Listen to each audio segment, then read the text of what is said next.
Okay, so welcome back. We are on episode 4, Living Proof with Samantha Brantley-Smith. We're excited to have her today, and we're going to kind of just dive into what her personal story has been, how she's turned her pain into purpose, and kind of what life looks like for her now. But we're going to start off with letting her introduce herself and telling you all a little bit about her. You've done a fine job. Thanks. Um, I am 6 years clean, and I work in recovery court in Union County, and I also work with our prevention coalition there. I'm also a CPRS supervisor, CPRS, recovery coach, so we're doing lots of things right now. So that's just a little bit about where I am right now. So one of the things I really wanted to start off with was the title of your episode that you chose was Living Proof. So just tell us a little bit about that, kind of why you chose that for the title of your episode. I feel like if we're not walking the walk every day and being loud in our recovery and showing people that it's possible and we can heal from substance misuse and mental health issues, then we're not breaking stigma. We have to be loud about it. We have to show people they have a support network.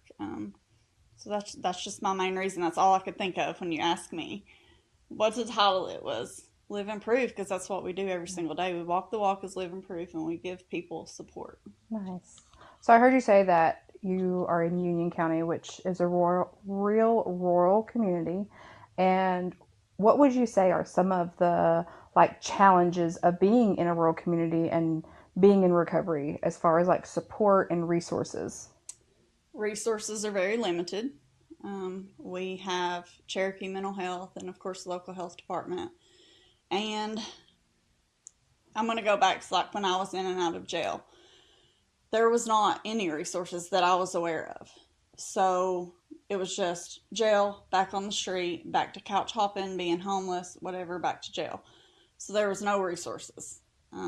It took me going to prison to learn about NA and AA. I had no idea out there. People don't talk about mental health. They didn't talk about recovery out in the open. So that's where I learned about NA and AA and different recovery programs, and that's the biggest barrier. There's no treatment center. There's no sober living. There's not a lot of resources there for anything. That's slowly changing, I'm happy to say, but it's just so far out. Transportation's a barrier. We don't have a lot of Ubers or Lyft or any of that stuff. So it's just, that's the biggest thing, the limited resources out in the rural communities. So say that you had someone that contacted you today that was in the exact same situation that you were 6 years ago with the lack of resources. What would you tell that person? Um, Usually, first, if I'm available, then I'll drop what I'm doing and I'll help where I can. I connect them with here a lot with the Lifeline coordinator. Um, Ethra is doable sometimes. So I just go down a list of things. And a lot of times, if I'm available or somebody in my network's available, we just jump in and do it. So in your role, you work with the justice system, correct? Yes. How have you seen a shift in mindset since you've been working in that area? Um, the open mindedness and the willingness to have tough conversations in that setting has drastically changed. When I was in addiction there in a courtroom, you wouldn't hear people talk about mental health court or recovery court or, really even sending somebody to treatment as a first option. And now that's completely shifted. We have mental health court, we have recovery court, and we have connections to get people where they need to go. So it's completely done a 180 in the last year. It's very gratifying. What do you think has been like that turning point um, for them to like start recovery court, start mental health court?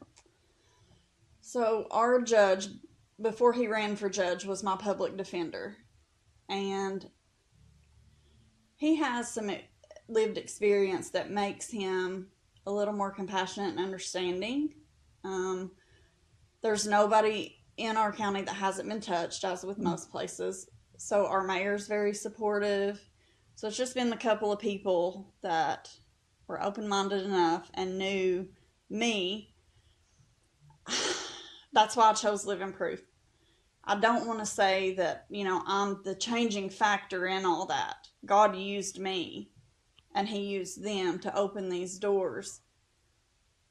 But if I wasn't from there and they didn't know me and they didn't see me 7 years ago compared to now, I don't know that we would have the conversations. So I can walk in there every day as a living example and show them that if we give people a chance, we just give them a chance, then they can be living proof too. And if there's 5 people that have put the effort in that we put in, and 5 more people do that, you might be able to save some lives. How awesome is it that they get to see the other end of it? Because a lot of times they see folks in and out and in and out. And like you said, he was your public defender, and now he's getting to work, side by side with you and see you in a completely different light. Like, that is so beautiful. Yeah. So we have this thing where I always say it's full circle. My life has been so full circle. I spent the first 2 years of recovery praying to work in that county and praying to give back in that county. And then the 3rd year was like beating my head against the wall, trying to get some people to listen to me and be a little more open-minded. And the following years have just been a whirlwind of things opening up. So, now I have 2 jobs in that county, and I get to give back on the prevention side and the recovery side. And we can say we have peer support on staff, which is unheard of. And it's just been completely full circle. So it's funny, sometimes the mayor will text me and it's just the red circle when something happens, when we've had, like a moment of getting an office or hiring more peer support. It's just been incredible. Oh, that's so awesome. I think one of the things when we started this podcast and we started kind of talking about, being able to turn that pain into purpose. What we have looked for over the years is people that have been that type of change in their communities. And I know that you have always been my person to highlight that story of, just because it is such an in-need community that does not have access to many resources like we do. We're in a very metro area. We have treatment centers, you name it from A to Z, we have every bit of it. So to be able to create some of that change in those areas, that takes a person that is not scared to speak up and scared to share their story. That's a type of advocacy that, we've done and that we have wanted to roll over into this podcast, because, it's such a ripple effect when you have people that are doing this advocacy, right? And it's causing other people to speak up, other people to support what you're doing. They'll start watching this change, and then, they want to be a part of that. So let's talk about a little more personal. And let's talk about your family side. What does that look like today opposed to 7 years ago? 7 years ago, I was sitting in prison, and I didn't have relationships with anybody. My kids would talk to me here and there, but I'd burn all those bridges. So I would send letters home. Like I wrote a letter to my grandparents, and I wrote a letter to my dad, and I wrote letters to my kids, and I never heard anything back. And today, my dad will hand me his credit card and say, go pick something up for me, or let me drive his truck. And those are just incredible moments. And I've worked really hard to get my handgun carry permit, get my record expunged, and we've talked a little about that. And my son bought me my first handgun for Christmas, and it's not even about the gun. It's about he trusts me enough to lay that in my care, and I'm not going to go pawn it, and I'm not going to sell it to some dope dealer. I'm going to cherish that forever. And I have 3 beautiful granddaughters that they trust me to, like, they trust me to care for them. They want me there. They want me to be a part of their lives. And so it's still kind of surreal when I babysit and I'm like, man, they trust me with their children. That's a big deal. It is. It's a big deal. So it's been a really big change. But it's taken all 6 years to build that. Mm-hmm. What would you say to somebody that's struggling and kind of scared to even come out and say they're struggling? What message would you say? Just don't quit trying. And your life's important. And there's a whole network of people that love you and support you. I heard you say on the podcast with Randall, you don't fail unless you quit trying. And I have that sign hanging in my office. It's one of my favorites because it's true. There's been a lot of hardships on the recovery journey for me. I went through a lot of tragedy, a lot of loss. But through that, God was working even when I didn't see it. And I look back now and I'm like, oh, that's what you were doing. So I try to encourage people just one day at a time. Doing the work that you're doing, what are some of the gaps that you see? Transportation is a huge gap. It's probably the biggest barrier. We don't have a bus line. We don't, like I said, we don't have really any of the Uber or any of that. We don't have really anything except Ethra. And, you know, that's overrun. It's an overrun resource. Yeah. What are some ways the community can get involved in Union County that, you know, if they're looking to help, what would that ask look like? Just be kind. It's the first thing that comes to mind. If you see somebody on the street, don't pull out your phone and video them. Ask them if they're hungry or if they need to get a ride somewhere. I mean, just the kind. And I'm not saying Union County's not a very kind place. It is. I think people are very scared. That's out of their comfort zone when they come across somebody that's struggling. So just be kind and love your neighbor. What are y'all doing as far as stigma work up there? The recovery court. That's helping a whole lot. We brought on another peer support specialist, so that helps a whole lot.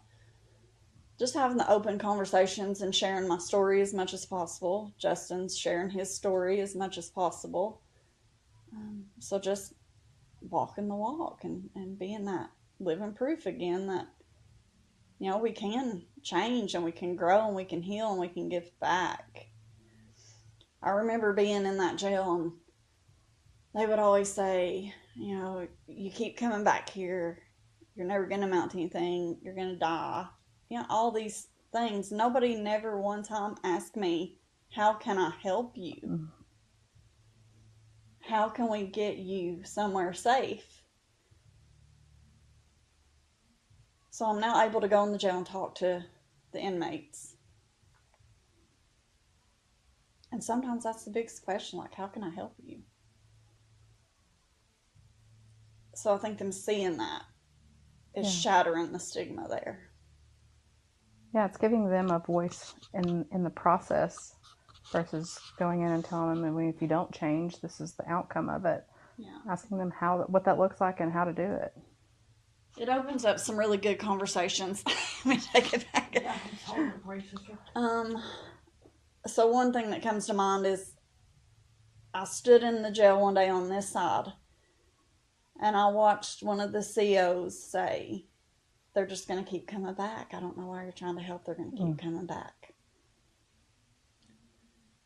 And I got to, as politely as I knew how, say I was her.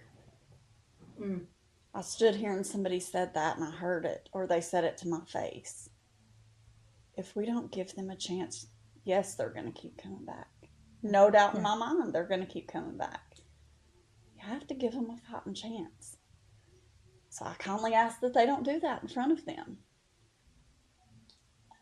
Whether that happened or not, I don't know, but I feel like it was a thought-invoking conversation to to where they may be more careful.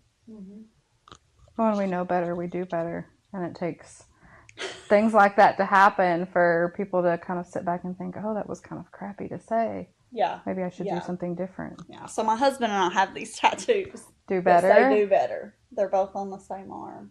And that's why we got them. That's a big thing to us, is try to do better every day. We're broken humans. We're not perfect. But we strive to do better every day. I think one of the, especially when we're talking about, stigma in some of these areas, it's a little bit heavier in smaller towns, from my experience, what I've seen. And so, I think that when I think back to just from last year, just what you done last year, not only have you been able to, go in these places, and meet people like you and, talk to people and have incidences like that where you can, spot it and speak up for that. But also hosting events in the community, having people show up for those, that is a way to bring more people together in one place, to be able to hear about that. And so, just tell us a little bit about kind of your thought process of when you're planning events there, whether it's Day of Hope or Overdose Awareness Day or Fentanyl Awareness Day or whatever. What about that stigma kind of drives you, to continue to pull that community together? I just feel like if we get a lot of different perspectives in the same room or the same building, conversations are had and the thought invoking conversations happen. And I don't know a better way to break stigma than to talk to people, to have people talk to each other about these hard things. People don't know my story if they're not in the building and they don't talk to me. I mean, they hear bits and pieces from things like this, but they don't know Justin's story or my husband's story or the law enforcement officer that lost somebody to an overdose. So pulling them together is the only way that I can think of to even start to break that stigma. So our overdose awareness day has been going on for 3 years. The first 2 years, I think we had under 30 people both years. And last year we had 119. Wow. So it's growing and it's working. The being loud and the living proof is working.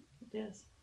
You think about the different perspectives that are there too. And we talk about that. Like, one of the reasons why we started this is because we want to hear from all walks, whether it be law enforcement, medical, people in recovery, family, because we all have a different view, have different experiences, and that's what makes it so powerful, because your story might jive with somebody else, where law enforcement might hit with another law enforcement officer that might be that turning point for them to, change their mindset and, speak to people differently. Yeah, and I see that happening before my very eyes, and it's the most beautiful thing I've ever witnessed. Yeah, we've seen that when we were working in the hospitals, and it was just like almost like that moment where we could breathe, because it was just so overwhelming. Like, we were getting beat down with so much stigma, and then when we started seeing that shift, it was like, oh, like maybe we're being heard. Like, yeah, it was such a great feeling and now looking at it now, what it is today, it's like, whoa. Yeah, people feel supported. Whether it be family side or someone that's suffering with mental illness or substance abuse. If they feel supported, they talk and they come out. You all know that. So that's what's happening there. Something that I just sat in my car and cried about a little bit. I'm a crier. When they started pulling me into work in the county, I've been trying to do things there for a couple of years, and I watched, things have to be passed through county commission, and watched some of them be really hesitant and some of them be on board. And over the last year, I've watched like recovery things or things that I want to implement be unanimously approved. And that's been so neat, because then they're going home and having conversations, I'm sure. And that's spreading in the community that way. If it's something as simple as like having a peer support recovery court office, and they unanimously vote to approve that, melts my heart. Yeah. Because they're seeing a change. Mm-hmm. That's how we change the culture of our community. Mm-hmm. You know, through one conversation at a time, as long as we continue to show up.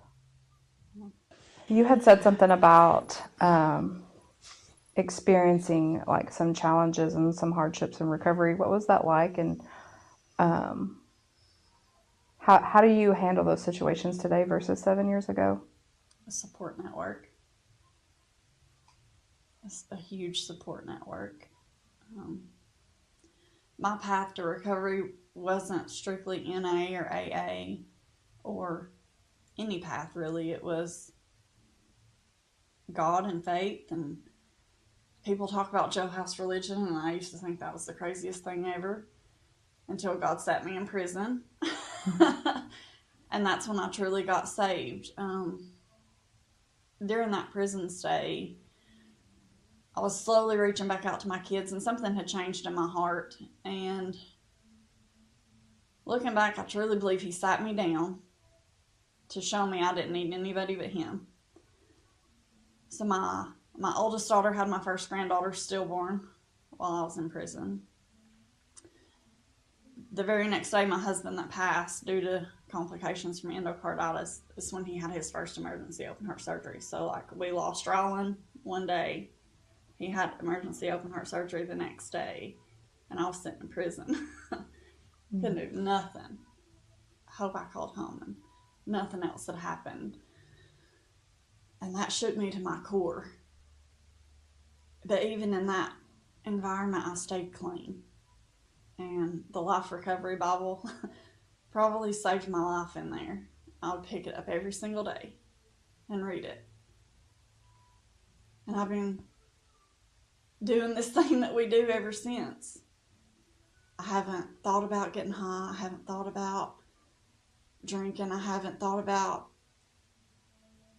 doing all those things that we do.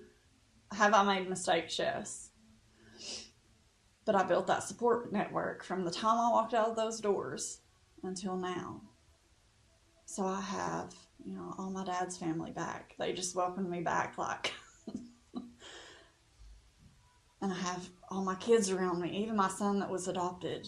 I had him when I was incarcerated, and he went in state's custody. And as God would have it, he's living in the same county as me. And his adoptive mom is such an angel that she lets him come over, and she lets me come see him. And we spent 2 Christmases together now at my house. So he's got to just come over and be with his siblings. And it's been surreal, the things that have opened up. Recovery's so beautiful. I mean, there's been a lot of tragedy in that too. My husband that had open heart surgery, I will always call him my husband. He had relapsed, and I kicked him out. And I wasn't losing everything I'd worked so hard for. Yeah. So I did file for divorce, and our divorce was final in July, and he passed away in August. It was the craziest thing I'd went through in my recovery. Like, out in the real world, the biggest trauma I've ever experienced. But I had a lot of good people that I could lean on. And I'm surviving that. Grief's funny, but I'm surviving it. And I've done that without mind-altering substances. Yeah. Because of my support network. What was the turning point for you to know, like, I want to help people and I'm walking in my purpose? What was that turning point for you? My first inkling was sitting in prison, and they had some ladies come in from outside and speak. And all I could think sitting there listening to her was, I want to do that one day. I want to do, she gave me so much hope. I want to do that, but I want to start at home. Because if I'd have had the resources and the compassion and, the support at home, I might not be here. So that's what I done. I started, reaching that 2-year goal to get my CPRS and becoming a CPRS and going to work in treatment and learning all I could. And it's just been, one step after the other. Yeah. If you could stand in front of yourself over 7 years ago, knowing what you know today, what would you tell your old self?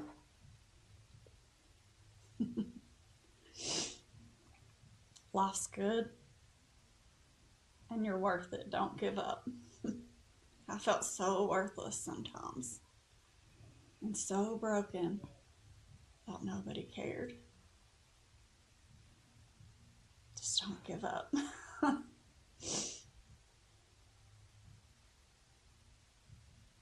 I want to thank you for sitting down with us today.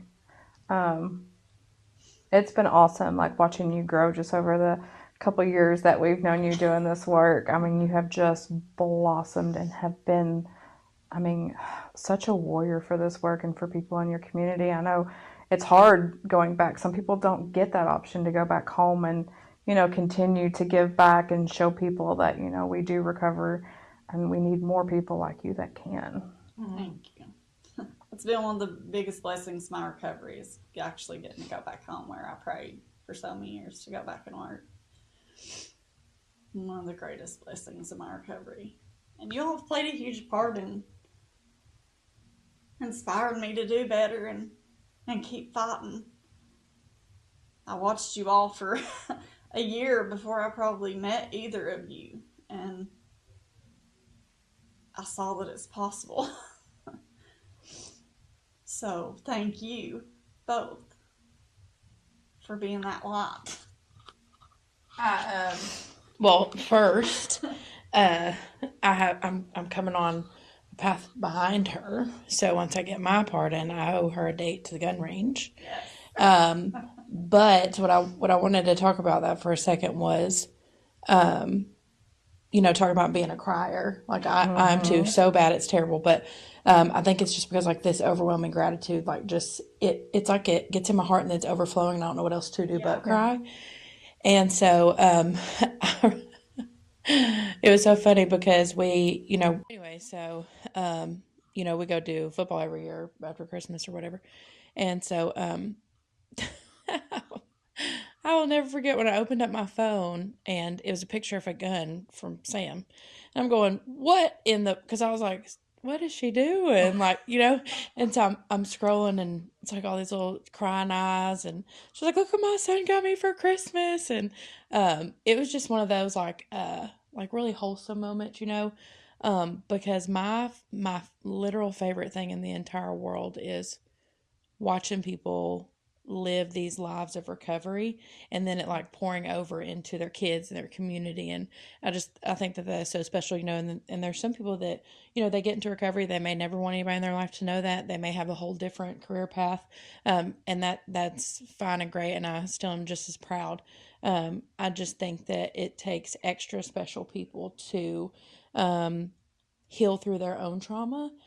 So some of that stigma. So one thing I did want to ask you real quick was, what is a time specifically that you can think of in your life where you experienced stigma from someone? What was that like and how did that make you feel?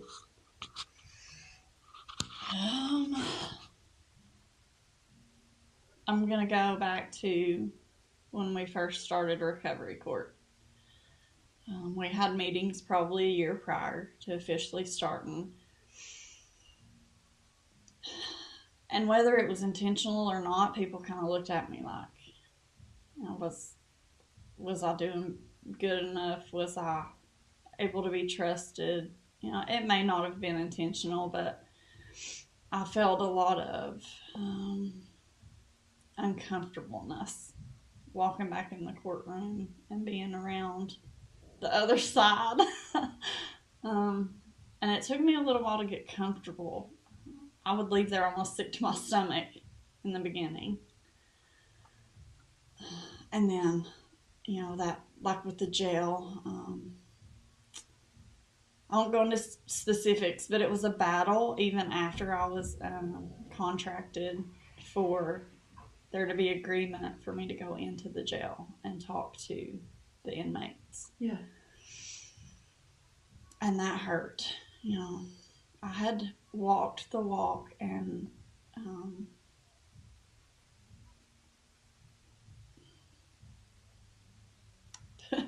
put in a lot of effort, and the judge trusted me and the mayor trusted me, and I walk in that jail and they look at me like I was asked once, what are you doing here? Why are you in here? So that hurt. Mm-hmm.